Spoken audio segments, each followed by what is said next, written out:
7 mythes et réalités sur le cancer du sein.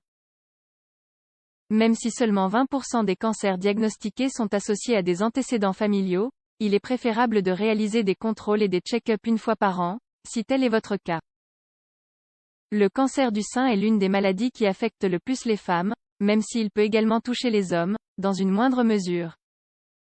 Même si l'on connaît la gravité de la maladie et les facteurs de risque qui peuvent la développer, les croyances populaires affirment que l'on peut parfois confondre les patients et que les données des recherches ne sont pas toujours correctes. Le problème est que beaucoup de ces croyances se sont diffusées dans le monde entier.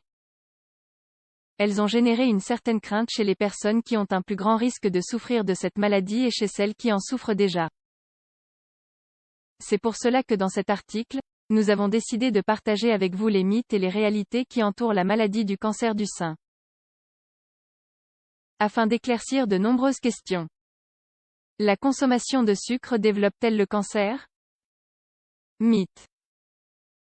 Il n'est pas correct d'affirmer que la consommation de sucre soit un déclencheur de la maladie. Ou que cela ait une incidence sur son développement. Si plusieurs recherches ont découvert que les cellules cancéreuses s'alimentent en grande partie de sucre, elles en ont conclu que cet ingrédient empire le cancer. Et que le fait d'arrêter d'en consommer permet de le guérir.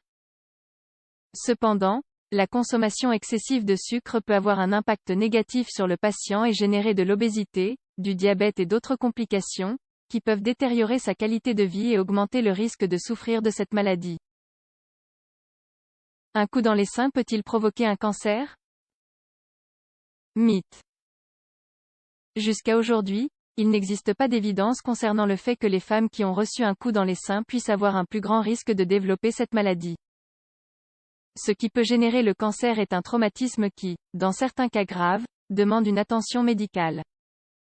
Malgré cela, il n'y a pas de relation de cause à effet entre un coup et le développement de cette maladie. La ménopause prématurée augmente-t-elle le risque de cancer du sein? Réalité. De fait, la ménopause à un âge normal suppose déjà un plus grand risque. À cause des changements hormonaux qu'elle implique. Dans le cas d'une ménopause prématurée, il est très important de faire des check-ups réguliers, car le risque de cancer du sein est plus grand.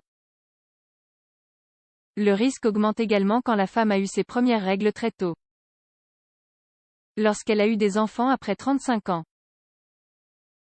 Si elle n'en a pas eu ou si elle a pris la pilule contraceptive toute sa vie. Les déodorants ou les antitranspirants peuvent-ils provoquer un cancer? Mythe. Depuis quelque temps, on a averti du possible risque de cancer qu'implique l'usage de ces produits.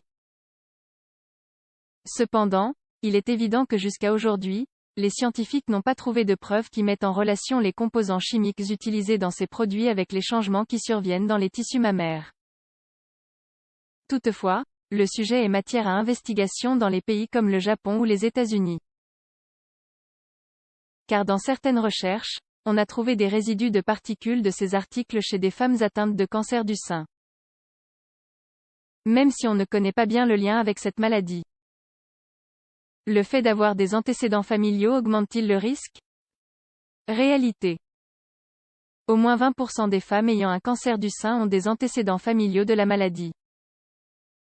80% des cancers ont été déclenchés par d'autres facteurs qui n'ont rien à voir avec la génétique. Les femmes qui ont des antécédents familiaux doivent accéder aux méthodes de prévention et de contrôle assez tôt dans leur vie. Afin d'éviter ou de freiner à temps le développement de la maladie. Existe-t-il des rechutes du cancer du sein? Réalité. Ce type de cancer peut se répéter, que ce soit sur le même sein ou sur l'autre. La chimiothérapie ou la radiothérapie réduisent de manière significative le risque de rechute, mais il est possible que le cancer réapparaisse, tôt ou tard. L'Institut national du cancer recommande aux femmes qui ont déjà eu une tumeur cancérigène, de pratiquer un examen physique annuel.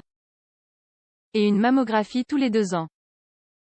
Le fait d'avoir de petits seins réduit-il le risque de développer un cancer? Mythe.